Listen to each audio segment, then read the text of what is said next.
బంగాళాఖాతంలో అల్పపీడనం ఏర్పడితే అది వాయుగుండంగా మారి వర్షాలు కురవడం సాధారణంగా జరుగుతుంటుంది. అందుకు ఎక్కువ కారణం నైరుతి రుతుపవనాలు. అయితే ప్రస్తుతం ఈ రుతుపవనాల వల్ల వారం రోజులుగా తెలంగాణ రాష్ట్రాన్ని మేఘాలు కమ్మేశాయి. బంగాళాఖాతంలో గంటకు 31 కిలోమీటర్ల వేగంతో గాలులు వీస్తున్నాయి. ఆ ప్రభావం తెలంగాణలో ఉంది. ఇక్కడ గంటకు 10 కిలోమీటర్ల వేగంతో చలిగాలులు వీస్తున్నాయి. రానున్న రోజుల్లో చలి తీవ్రత అధికంగా పెరగబోతుందని హైదరాబాద్ వాతావరణ శాఖ వెల్లడించింది. కొన్ని రోజులుగా రాష్ట్రంలో పొగమంచు ఎక్కువగా ఉంది. ఇప్పుడు చలి తీవ్రత కూడా పెరిగితే మంచు అధికమయ్యే అవకాశం ఉంది.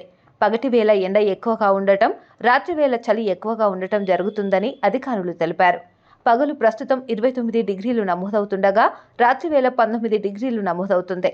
వర్షాలకు సంబంధించి ఎటువంటి హెచ్చరికలు లేకపోయినప్పటికీ గాలిలో తేమ శాతం మాత్రం 40 నుంచి 50 వరకు ఉంటుందని అధికారులు పేర్కొన్నారు.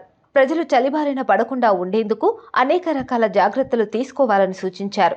శ్రీలంక తూర్పు వైపు బంగాళాఖాతంలో అల్పపీడనం ఏర్పడబోతుందని, దీంతో చలిగాలులన్నీ అటువైపు మళ్లే అవకాశం ఉందన్నారు.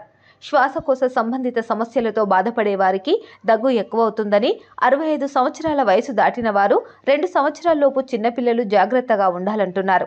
అస్తమా, గుండె జబ్బులతో పాటు కిడ్నీ సమస్యలు ఉన్నవారు ఎంతో జాగ్రత్తగా ఉండాలని, ఏదైనా చిన్న ఇబ్బందులు తలెత్తినట్లు అనిపించినా వెంటనే వైద్యుల వద్దకు వెళ్లాలని వాతావరణ శాఖ అధికారులు సూచనలు చేస్తున్నారు.